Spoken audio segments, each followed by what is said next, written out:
शाम के करीब 5 बज रहे थे। स्कूल की गलियां लगभग खाली हो चुकी थी। बस एक ही क्लासरूम था जिसकी ट्यूब लाइट अभी भी जल रही थी। Class 12B। उसी कमरे में आरुष, 18 साल का बैकबेंचर, आखिरी बेंच पर चुपचाप बैठा हुआ था। ऐसा लग रहा था जैसे किसी खास चीज का इंतजार कर रहा हो। तभी कॉरिडोर में हल्की हल्की कदमों की आवाज गूंजी। मीरा मैडम, सिर्फ 25 साल की, स्कूल की सबसे कम उम्र की, सबसे शांत और सबसे रहस्यमयी टीचर।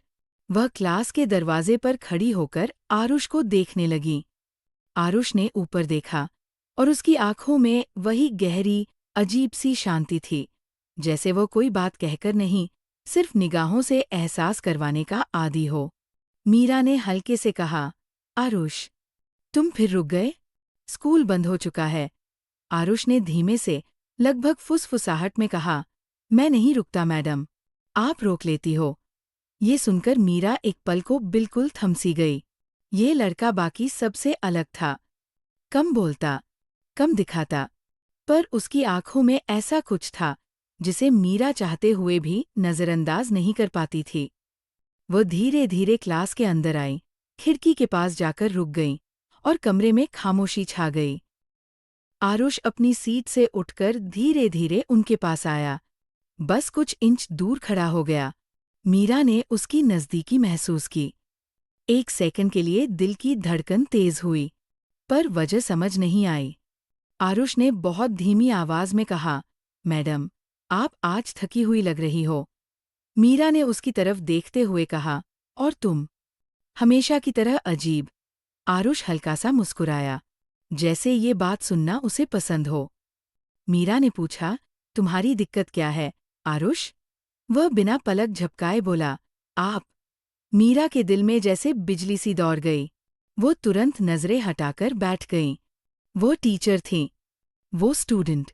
दोनों बालिग होने के बावजूद, दोनों के बीच का ये खिंचाव, ये खामोशी, काबू में नहीं आती थी। आरुष सामने की डेस्क पर बैठ गया, उनके बिल्कुल करीब। बस आधा फुट का फासला, लेकिन हवा में फैली ऊर्जा, जैसे एक दूसरे को छू रही थी। मीरा ने पूछा, आज होमवर्क क्यों नहीं बनाया? आरुष ने धीमे से कहा, क्योंकि आप डांटती हो, और नहीं पता क्यों, पर आपकी डांट सुनना अच्छा लगता है। मीरा उसके चेहरे में झांकती रही। उसकी आंखों में एक ऐसी गहराई थी जो उसकी उम्र से कहीं आगे लगती थी, जैसे वह कुछ छुपा रहा हो या कुछ कहने से रोक रहा हो।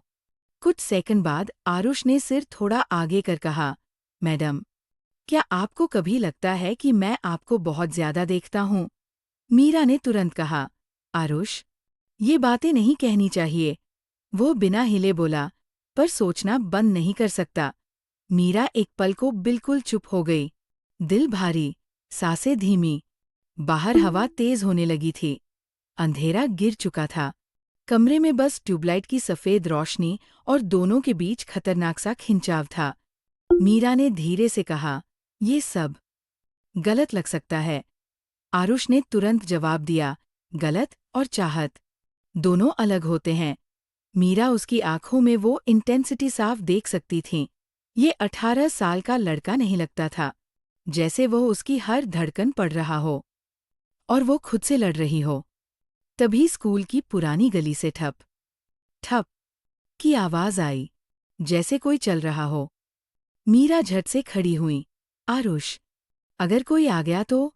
वह बिल्कुल शांत बोला, आने दो, मुझे फर्क नहीं पड़ता। मीरा ने घबराहट में उसका हाथ पकड़ लिया। पहली बार, जैसे दिल ने दिमाग को हरा दिया हो। दोनों एक पल को वही जम गए। आरुष ने सिर्फ उसकी उंगलियों को देखा। मीरा ने महसूस किया कि वो क्या कर गई है। ठीक उसी वक्त कॉरिडोर की लाइट टक से झपकी। दूर वाला दरवाजा धीमी चर्र की आवाज से बंद हुआ। कमरे का माहौल और भारी हो गया। मीरा ने कांपती आवाज में पूछा, आरुष, तुम कब से ऐसा महसूस करते हो? आरुष धीरे धीरे उसके और करीब आया, इतना करीब कि मीरा उसकी सांस तक महसूस कर सकती थी। वह फुसफुसाकर बोला, जिस दिन आपने पहली बार मेरा नाम लिया था, उस दिन से। मीरा की आंखें बंद हो गई, जैसे सब कंट्रोल टूट रहा हो। अचानक दालान में किसी चीज के गिरने की तेज आवाज आई। दोनों ने एक साथ उधर देखा। कमरे में एक अजीब सा डर, खिंचाव और बेचैनी छा गई। और तभी आरुष ने बहुत धीरे झुककर कहा, मैडम, ये कहानी अब रुकेगी नहीं। कमरा अंधेरे में डूबने लगता है, हवा की आवाज बढ़ती है और स्क्रीन जैसे ब्लैक हो जाती है।